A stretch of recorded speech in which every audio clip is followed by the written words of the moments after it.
Hello learners. आज हम पढ़ने जा रहे हैं इकोलॉजी।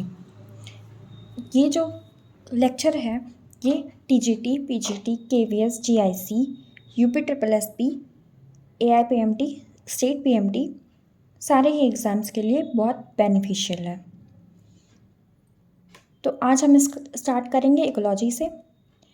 इकोलॉजी टर्म ये एक ग्रीक वर्ड से बना है जिसका नाम है जो है ओइकॉस मतलब होम, लोगॉस मतलब स्टडी। मतलब हम इसमें ऑर्गेनिज्म के होम की स्टडी करते हैं, इसे कहते हैं इकोलॉजी। इसका टर्म दिया था अर्नेस्ट हैकल ने फर्स्ट टाइम 1869 में, लेकिन पहली बार इसको यूज़ किया गया था रीटर द्वारा 1885 में। Father of ecology Eugene Odum को कहते हैं। इनका बहुत ही इम्पॉर्टेंट कंट्रीब्यूशन रहा है इकोलॉजी में। Father of Indian ecology RD. Mishra को कहते हैं, जो कि प्रोफेसर रामदेव मिश्रा थे। इन्होंने इस्टेब्लिश किया था national committee for environment planning and coordination 1972 में, जो कि बाद में बना ministry of environment and forest 1984 में। अब हम पहला टॉपिक पढ़ेंगे इसमें, जो है ऑर्गेनिज्म एंड एनवायरनमेंट। सबसे पहले हम देखते हैं लेवल ऑफ ऑर्गेनाइजेशन। तो जैसा कि हम सब जानते हैं कि हमारी जो बॉडी है वो छोटे छोटे मॉलिक्यूल्स से मिलके बनी है। तो सबसे पहले जो मॉलिक्यूल्स हैं, चाहे वो कार्बोहाइड्रेट के फॉर्म में हो, प्रोटीन के फॉर्म में हो, लिपिड के फॉर्म में हो, वो सब मिलके सेल्स बनाते हैं। सेल्स जो होते हैं वो हमारे फंडामेंटल यूनिट है लाइफ की,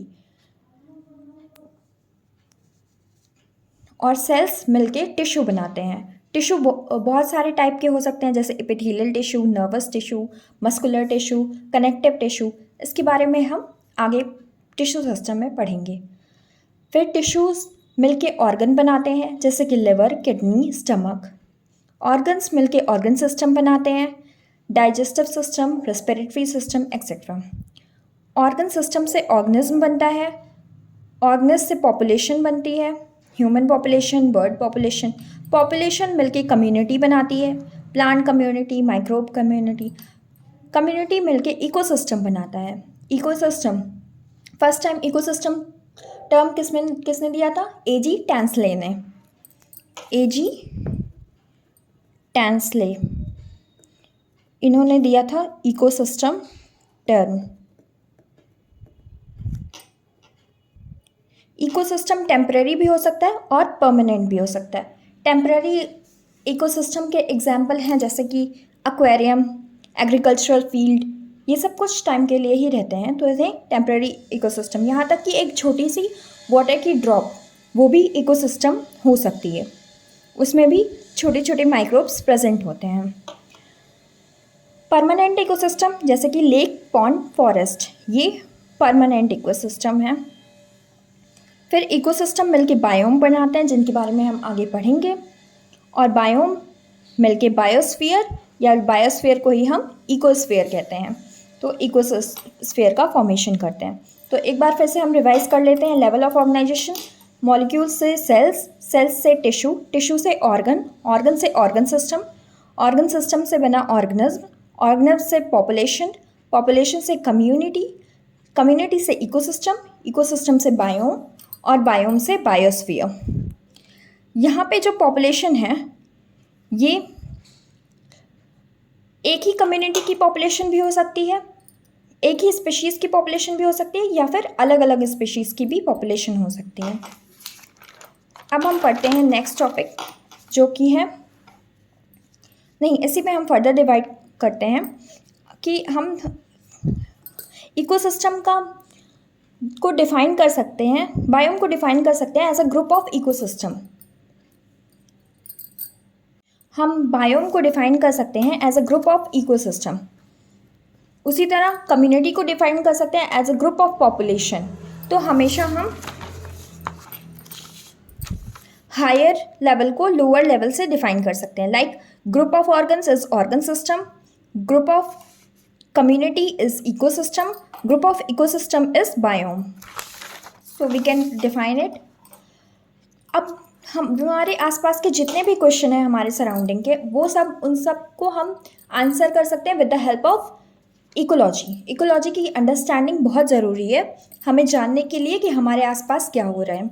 जैसे कि वाई बर्ड सिंग, चिड़िया गाना क्यों गाती है? चिड़िया गाना इसलिए गाती है क्योंकि वो अट्रैक्ट करती है. चिड़िया गाना इसलिए गाती है क्योंकि वो अट्रैक्ट करती है अपने अपोजिट जेंडर को, अपने अपोजिट सेक्स को फॉर मीटिंग. नाइट में जो फ्लावर्स खिलते हैं वो वाइट क्यों होते हैं? क्योंकि वो अट्रैक्ट करते हैं इंसेक्ट्स को. इंसेक्ट्स को रात में वाइट कलर ज़्यादा ब्राइट दिख सकता है, तो नाइट के फ्लावर्स इसलिए वाइट होते हैं जिससे उनमें पॉलिनेशन हो. पॉलिनेशन हम आगे बढ़ेंगे पॉलिनेशन के बारे में. बीज को कैसे पता चलता है कि कौन से फ्लावर्स में नेक्टर है? क्योंकि वो उसी के लिए उनका एवोल्यूशन हुआ है कि वो नेक्टर का पता लगा के उस फ्लावर की पॉलिनेशन कर सकती हैं. कैक्टस में थॉर्न्स क्यों होते हैं? जिससे वो प्रेडेशन से बच सकें, जो हर्बीवोर्स उन्हें खाते हैं उनसे बच सकें.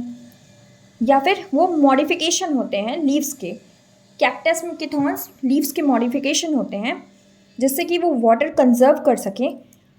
अगर क्योंकि कैक्टस ग्रो करते हैं डिज़र्ट वाले एरियाज़ पे, तो वहाँ पे वाटर लॉस ज़्यादा होता है, तो इसीलिए वाटर को कंजर्व करने के लिए उनकी लीव्स जो हैं वो मॉडिफाई हो जाती हैं थॉर्न्स में. चिक अपनी मदर को कैसे पहचानते हैं?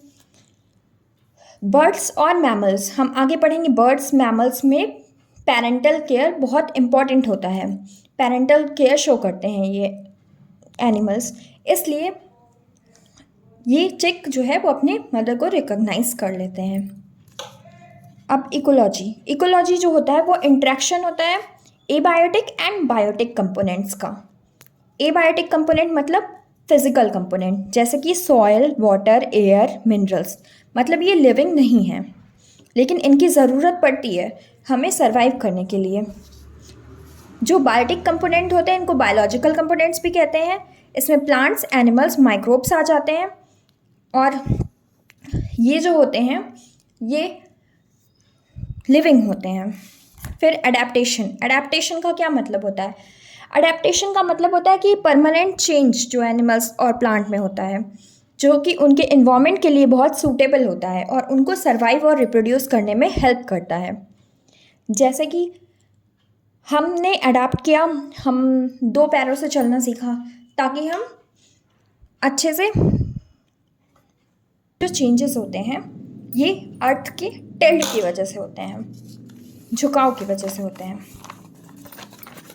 अब हम यहाँ पे पढ़ेंगे बायोम्स.